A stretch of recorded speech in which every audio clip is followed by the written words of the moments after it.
And welcome to Draft Day. Super pumped. Lions are going to kill it. Let's get into my mock draft real quick, get a little reasonings, and at the end, we will have our best bets for the round of one. Welcome to better win green, eh? To better win green, eh? To better win green, eh? The first overall pick should not be a surprise. There's been a lot of smoke and mirrors with Levis potentially going one. It's not happening. Young's getting selected first overall to go to the Panthers. Is going to be a great fit for him. Bryce has been the number one throughout the entire offseason. There's no changing today. I hope he gets a great fit in Carolina, and hopefully he leads them to a couple victories. And now this is where it goes downhill. I don't see a world where Houston doesn't select a quarterback, so I think they're going to go safe here. I don't think they can afford taking a huge risk, and Levis is a safe guy. We've seen Levis's draft stock increase drastically the last couple days. I think Houston's going to pick him up. I think they're going to go quarterback, and I think they're going to play it safe with Levis. This now makes it extremely interesting for that third pick. Seeing two quarterbacks go quickly off the board, Tennessee's getting antsy. They're going to trade with Arizona for that third pick, and they're going to get CJ Stroud. I can guarantee you Tennessee was not expecting Stroud to be here, so they're going to be head over heels for him. They're going to snag him. They're going to screw up the Colts, and it's going to be a great pick. You know Indy's getting a quarterback. They wanted Levis. Levis is gone. They wanted Stroud. Stroud's gone because Tennessee just screwed him. So now the Colts are forced to take Anthony Richardson. He's an athletic freak, but to be honest, can you see him playing at Indy? I cannot. It just doesn't seem like Indy's build, but they can't pass up on a quarterback, so they have to take Richardson here. At 5, obviously, boys, Lions fan, Hutch jersey, got my Lions cap on. I would die for Will Anderson. It only makes sense as a Lions fan that he gets selected the pick before us. So I have Seattle taking Will Anderson. There's also some smoke and mirrors going on around Tyree Wilson saying that he's better than Anderson. He's projected higher in the draft now than Anderson, which I don't understand. But Seattle has to be out of their mind if they pass up Will here. So unfortunately for Detroit, Seattle will be taking Will Anderson 5th overall. This now leaves Detroit on two different paths. I have them selecting Tyree Wilson, which I just mentioned. A lot of people have Tyree Wilson over Will Anderson right now in the draft. I don't understand it, but the Lions are definitely going to select him. They could also potentially go cornerback and get Witherspoon. I just think it's such a heavy cornerback class that I just think the Lions are going to go all in on the DN. Wilson's a freak. Think of Hutch and Wilson on two different sides of the D-line. They're going to be fantastic. So hopefully they go D-line and hopefully they go DN with Wilson. I've heard a lot of rumors that Jalen Carter isn't even on Detroit's big board, so not even going to pick him here. Going to 7, we get our first corner off the board with Witherspoon going to the Raiders. Witherspoon has jumped Gonzalez in the last week and best corner in the draft, so I think Vegas is going to pick him. Again, who knows with Vegas? If they were smart, they would probably pick an O-line, but Vegas' secondary was horrible last year. I think they were 29th in the league, so it's an easy pick that they're going to pick Witherspoon. And now this pick is weird. I have the Falcons picking Gonzalez. I think that's a smart play. I think that's a safe play. However, I've been hearing a lot of hype around the Falcons getting Bijan Robinson. Now, this is probably true. Falcons honestly are not all there in their GM office or their team office. So I could see them doing whatever they want. I think the smart play is Gonzalez, which is why I'm going to put him down. But who knows? They already have Algier at running back. So I don't know what Bijan's going to do. So it seems stupid, but I've seen a lot of hype. But I'm going to go with the smart pick, Gonzalez at 8. Big Jalen Carter has fallen all the way to 9th. I think this is a very safe play. We'll talk about the bets in a second about this one. But the Bears are going to pick him up at 9. He's too good to pass up at 9 for Chicago. They also need O-line, but I think they can get O-line later. It just seems like the right fit for Jalen Carter to go to Chicago. And at 10, we have the Eagles snagging Bijan Robinson to potentially be the best offense in the league. You will hear me mention this twice on this podcast. There are two teams currently in win now in the draft. We obviously have the Eagles, and then we do have another team, which we'll get to later. The Eagles are Super Bowl runners-up. They are returning everyone. They have 2 first-round draft picks this year. What do they have to lose? They're just going to keep reloading. And what better player than the best running back in the draft for the Eagles, Bijan Robinson? This will be absolutely terrifying if the Eagles pick him. It's not the smart pick because a running back in the first round is never smart. They have a shelf life of like 2 to 3 years. But as I said, Philly, win now. They're going to risk it all for Bijan. The Cardinals are back up after their trade with the Titans, and they're going to pick the best O-lineman in the draft with Paris Johnson. Johnson and Skoronowski have been battling back and forth the last couple weeks of who's the best O-lineman in the draft, but Johnson has ultimately came out on top, and I do believe the Cardinals are going to select him. Cardinals are going to be the worst team in the league this year, so you might as well just rebuild, and what better way to rebuild than the O-lineman? We all know that's step 1. And then at 12, I'm going to have the Texans continuing to reload on offense. I can't really name any wide receiver on that team. I know they have Nico Collins just because he went to Michigan, but they are trash with their wide receiver core. So let's have them snagging Jackson Smith-Njigba, the best wide receiver in the draft. I also didn't realize this is how he looks. Looks like a fatter, uglier version of CJ Stroud. But I think this is a great pick for Houston. They're going all in on offense. Again, their offense is terrible. So I like them to take JSN for another weapon for Will Levis. Now, Green Bay's pissed. They wanted Jackson Smith-Njigba. But now that he's gone, they're going to stay on offense. And it just makes sense. Now that Aaron Rodgers is gone, they've never selected an offensive skill position while Rodgers was there. So it's just funny that now that he's gone, they're going to take a skill position. It's kind of like a FU to Rodgers, one last goodbye. I have them taking Dalton Kincaid, the most athletic tight end in the draft. Definitely risky. The reason I like this pick so much is because Jordan Love is a very inexperienced quarterback. When you're the young quarterback, who's the easiest target to throw the ball to? It's the check down, reliable tight end. Green Bay doesn't have that, and Kincaid's going to be that guy. So I love this pick for Green Bay, and I also love it that they're saying F you to Rodgers. At 14, your guess is as good as mine of who the Patriots are going to pick. For all I know, they could pick Jake Moody, the kicker. They could pick a D3 guy. They could trade back. I have no idea what the Pats are going to do. I do know they're rebuilding because they're terrible. So I have them taking a sneaky O-line pick. We're taking Darnell Wright out of Tennessee. He's probably the most athletic offensive tackle in the draft, definitely the biggest. So I think Pats are going to take a risk on him. But again, no idea. They most likely would trade out of this. At 15, the Jets are 100% taking an offensive lineman to help Rodgers. I just have them taking best available at Broderick Jones. Seems like a good fit. At 16, again, I have no idea what the Commanders are going to do. I don't even know who their quarterback is. It might be Sam Howell. I don't know. I just had them going O-line. It seems safe, but this could very well be a traded pick. I have them taking big Anton Harrison out of Oklahoma, but I have no idea what they're going to do. They could get Lamar Jackson for all I know. No idea. They're also going to be garbage, by the way, the Commanders. At 17, now this one just felt right.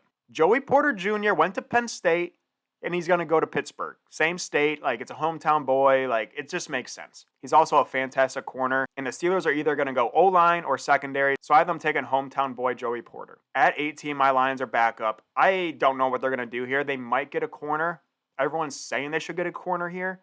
But I like them to continue reloading on the D-line. Now, Kancey's a stud. No one's really talking about him. A lot of people don't even have them in their first round. But he's a big boy from Pittsburgh. I think the Lions did their research on him. I really think the Lions like him, and I think this is where they're going to go. Again, it's a very heavy cornerback class. They also signed 2 corners in the offseason. Technically, they're going to be fine, but they can also snag one later if they want. At 19, this is probably an unpopular pick. A lot of people have Nolan Smith going in the top 10, which is nuts. I have no idea what team he would even end up on. But there's talks of Devin White from the Bucs leaving, and Nolan Smith would just automatically fill that gap, would start immediately, and he's an absolute stud. Again, he's probably not going to be here at 19, but I don't see where he's going to go earlier. So I'm just going to take the Bucs to reload on him, and he would be an automatic starter. Moving on to 20, Seattle's second pick in the first round. I have them taking Deontay Banks. I think they're going to stay on defense. He's the best corner available. Just seems like a smart pick here. Not a whole lot of reasoning.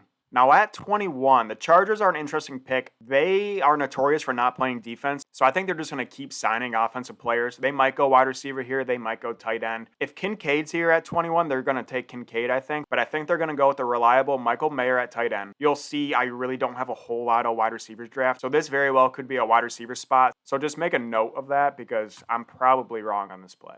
Now at 22, no idea what Baltimore is going to do. I have them taking the best edge available at Lucas Van Ness. However, it just doesn't seem like he's going to fit on Baltimore. I don't know if they're going to go offense to entice Lamar Jackson to stay. I don't know where they're going. I just had them picking best D lineman available, and it seems safe, but I just can't really see it. So probably don't put a whole lot of juice on this one because I have no freaking idea. At 23, now if the Vikings pick Hendon Hooker, I called that before all the books had the favor of him going to the Vikings, but I just really don't think it's a smart play. I don't think Minnesota's going to do that. With their defense being so bad, I have them going D-line, Myles Murphy. They could go secondary. They better go defense. But as a Lions fan, take Hooker. I don't care. I have the worst defense in the league. Doesn't bother me at all. So do what you want, but I have them selecting Myles Murphy out of Clemson. Now, if you forgot about the second best offensive lineman, Peter Skoronski, so did I. So I forgot to place him anywhere earlier, and I forgot about him. So let's put him at 24. The Jags are going to pick an O-lineman. Skoronski is falling off a lot of people's board. I don't think he's going to fall this far, but I could see him falling a couple picks. But I just had the Jags selecting him just because I forgot, and they're going to pick an O-lineman. Had to put him in somewhere. At 25, the Giants are going to pick wide receiver. I can guarantee you that.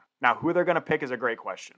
The Giants can't afford to screw up this pick. They just signed Danny Dimes to a massive contract. They need to give him some help. They need to give him a reliable wide receiver. In my mind, I think Zay Flowers out of Boston College is the most reliable guy. Johnson is the riskiest, but probably has the biggest upside. And then Jordan Addison's probably a decent pick as well. I just went with Zay Flowers. Seemed like the safest pick. They can't screw this one up. Now, the Cowboys are interesting. So they wanted a running back and they wanted a tight end. I could very well see Dallas trading up for either of those positions. But in this world, in this fantasy world, the worst bets fantasy world, I have Dallas going D-line. I have them picking Big Brian Breesy out of Clemson. It's a safe pick. You can never go wrong on the D-line. But they could very well go O-line, or again, they could trade up and try to get a skill position like that tight end or like that running back. Michael Mayer, the tight end out of Notre Dame, has Dallas written all over him, so they very well could trade up to get him. I don't think he's going to be available at 26, so unless Dallas makes a move, then they will not get Mayer. Now at 27, a lot of people have the Bills getting a wide receiver. I could see O-line, I could see D-line, but I'm going to have them taking Brian Branch out of Alabama. He's a corner safety hybrid. He can play anywhere. I really like this pick. I'm not sure if Poyer and Hyde are still in the Bills. I know they had a lot of injuries last year, so I could see a nice little safety. He can also play inside corner. So I just think his versatility is too hard to pass for Buffalo. However, Vegas does not see this happening, but this is kind of a risky pick. I like it. So as I said, there are two teams that I think are really big win-now teams. I'm leaving out the Chiefs because they're like always winning. It's not that crazy. But the Eagles and Bengals window of opportunity I think is very small. So they are high win now. Bengals just lost Perine to Denver, so they need another running back. I love them selecting Gibbs here. He is very similar to Alvin Kamara. This could be a huge game changer for Cincinnati. You know, if they were thinking in the long term, they would go O-line probably because their O-line's horrendous. But again, they are win now, just like the Eagles. They want to win now. They have a 1 to 2 year window in my book. They're going to go star player. I love them to take Gibbs. At 29, the Saints are just going to go defense here, D-line probably. I have them selecting best available at Will McDonald. The dude's a stud. Not a whole lot of reasoning here, just I know they're going to go D-line. Now at 30, don't listen to this one. This is all on me. But as a Michigan fan, the Wolverines have gone 4 consecutive years with a first rounder drafted. This would be the 5th consecutive year. So I have them going with DJ Turner, the corner from Michigan, getting signed by the Eagles. Again, no reasoning here. The Eagles have to go defense here. So I have them picking up DJ Turner. He's not the best available corner in my book, but he's worth the risk. And he very well could end up a first rounder. So I'm also running out of picks for him to get selected. So I have him going to the Eagles. And then last but not least, the Chiefs. Now they could go wide receiver because I don't have a whole lot of wide receivers in this draft. I know I'm missing a wide receiver for sure that's going to get drafted. But I have the Chiefs going D-line. Their D-line's getting a little old. They're not very deep. And I have them selecting this absolute freak out of Northwestern. If you want to go pronounce his name, fine. I'm not going to do it. But this dude, I believe he's number 90 out of Northwestern. Just a freak athlete. Would be a great pickup for the Chiefs.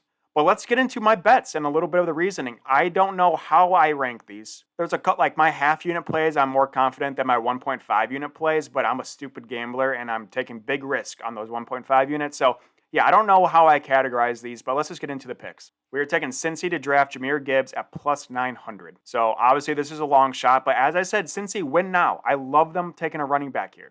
Gibbs is 100% going to be available. Dallas is not going to select him because he's too similar to Pollard. So I like the odds at plus 900 for Cincy to snag him. And speaking of Dallas, I have them to select a D-line first. This is just because I think the tight ends and the running backs are already going to be picked off. Now they very well could trade, and this could ruin my bet, which is why I have a small unit size on this. But without a good tight end available, without a good running back available, you got to go D-line. So I like the odds on that. Now my half unit plays get a little interesting here. I love Levis at 2. Does he fit in Houston? Probably not. But I think Houston has to snag him. So Levis at 2's plus 145. I think that's very fair. Now I love Stroud at 3. I like it more than Levis at 2. But I do need Levis to go 2 in order for Stroud to go 3. So they kind of piggyback off each other. But at 275, that's great. I think Tennessee had their mindset on Richardson this whole time. And the fact that they can now get Stroud, which I didn't even know was a possibility, I think they're going to jump all over that, trade up. They're going to snag him. And I also like them to screw over the Colts. Now, I really do think it's going to go 1, 2, 3, 4, all QBs. And the Colts have to snag one. So I'm going to have them pick Richardson at plus 350. Again, they're going to pick a quarterback. If my prediction's right for 1, 2, and 3, all quarterbacks, which a lot of people are predicting, they're going to have to pick Richardson. And then my next play is probably my most confident. I don't know why I didn't add more units on it, just because I want to get riskier on my big unit plays. But Vegas is definitely drafting a corner. So I don't know why I didn't put more on that. That was probably dumb of me. Not good unit management, but there's not a world where Vegas doesn't get a corner. So And then the weirdest one, I wanted to put a lot of units on this, but it's just so weird that I kind of stayed away from a huge unit size. But Jackson Smith-Njigba to go 12th to the Texans is plus 650. Now his draft line is over under 12.5, so his best odds are going to be at 12 or 13. And I just can't see Houston passing up on him if he's there. Again, they have no one at wide receiver. They need this guy. And to help their rookie quarterback, they're going to get him. Plus 650 is ridiculous. It's such a sketchy line, which is why I only did half unit. That was a smart play by me. Smart play, Wyatt. Smart. And then we only have one unit play, and we were taking the Giants to draft a wide receiver. I like this just as much as the Raiders pick. Again, this should probably have gone to my 1.5 unit to 2 unit play, but this is what I ended up with. But Giants are getting a wide receiver. It's like saying the sun's going to rise tomorrow. It's going to happen. And then our big boys, my risky plays, for whatever reason, I decided to make these my biggest plays. But Jalen Carter over 6.5 on draft selection is a great pick. The only team that worries me is if Seattle takes Carter at 5. And this only gets screwed up if Houston takes defense at 2. So if that happens, then I am shit out of luck because I'm down bad. But if 4 quarterbacks go 1, 2, 3, 4, are the Seahawks really going to pass up on Anderson or Wilson to get Carter? I don't see that. Not at all. And Carter's not even on Detroit's board. We're hearing a lot of sources that Carter's nowhere on Detroit's big board. So if Carter doesn't go 5, then he's dropping to like 9, possibly 10. So I love that play. Plus 290, get out of town. 1.5 units as well on Michael Mayer being the second tight end drafted. Now, according to a lot of people's big board, he's the better tight end compared to Kincaid.